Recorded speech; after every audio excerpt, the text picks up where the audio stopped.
5 techniques to boost your self-esteem, according to psychologists. We've already talked about what self-esteem is and how to recognize if you have low self-esteem.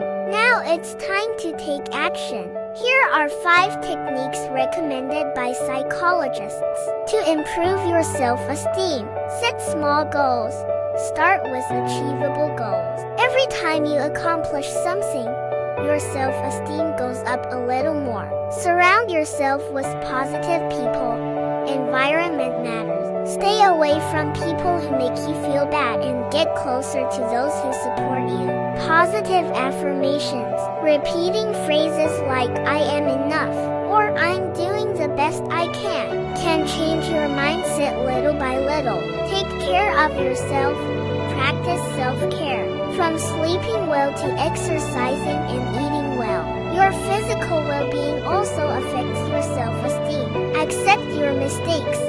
Remember that no one is perfect.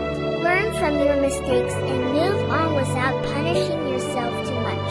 With these techniques, you can start strengthening your self-esteem today.